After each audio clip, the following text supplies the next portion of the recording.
दोस्तों, यह तो हम जानते हैं कि जल संकट दुनिया में आने वाला है और इस संकट से बचने के लिए डीसैलिनेशन टेक्नोलॉजी दुनिया में आ रही है और कुछ देश जैसे इजराइल, सऊदी अरबिया, ये सब तो इस टेक्नोलॉजी का इस्तेमाल भी कर रहे हैं। तो आखिरकार ये डीसैलिनेशन टेक्नोलॉजी क्या है और क्यों यह चर्चा में आई हुई है? एक्चुअली डीसैलिनेशन टेक्नोलॉजी एक हाईली एनर्जी प्रोसेस है, इसलिए यह सजेशन दिया जा रहा है कि हमें न्यूक्लियर डीसैलिनेशन की तरफ जाना चाहिए। क्या न्यूक्लियर डीसैलिनेशन जल संकट को पूरी तरह से खत्म कर देगा?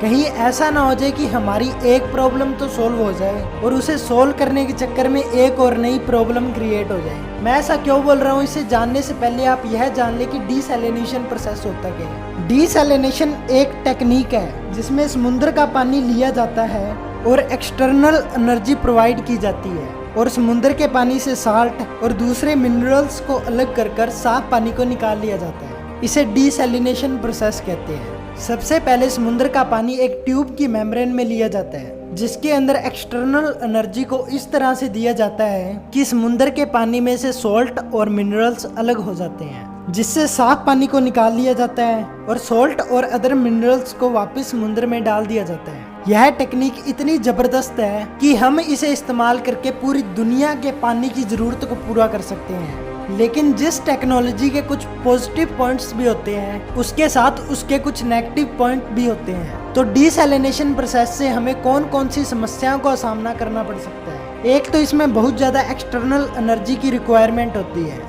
जो कि न्यूक्लियर डीसैलिनेशन आने के बाद सोल्व हो जाएगी। लेकिन डीसैलिनेशन की जो सबसे बड़ी समस्या है वो यह है कि साफ पानी निकालने के बाद जो सॉल्ट एंड मिनरल्स बचते हैं उसे वापस समुद्र में ही डाल दिया जाता है, जिससे समुद्र के पानी का पीएच लेवल खराब हो जाता है और समुद्र के अंदर रहने वाली मछलियों को इसका बहुत भारी नुकसान उठाना पड़ता है। यह प्रोसेस मैरीन इकोसिस्टम को भी खराब करता है और जैसे कि मैंने आपको बताया, हाईली एनर्जी प्रोसेस है जो अरब कंट्रीज यूज कर रही है, क्योंकि अरब कंट्रीज के पास तेल बहुत है तो वह उस तेल को जलाकर एनर्जी की इस डिमांड को पूरा कर रहे हैं, जिससे बहुत पोल्यूशन देखने को मिल रहा है। लेकिन अब इस प्रोसेस को न्यूक्लियर एनर्जी से चलाने का दावा किया जा रहा है, जिससे रिक्वायर्ड एनर्जी तो प्रोड्यूस हो जाएगी, लेकिन जो न्यूक्लियर वेस्ट बचेगा उसका क्या किया जाएगा? अगर उसे भी समंदर के पानी के अंदर डाल दिया जाएगा तो यह बहुत खतरनाक हो सकता है। द कोर नामक कंपनी इस न्यूक्लियर टेक्निक को लेकर आ रही है। उसका दावा है कि जब यह टेक्निक कमर्शियल स्केल पर इस्तेमाल होगी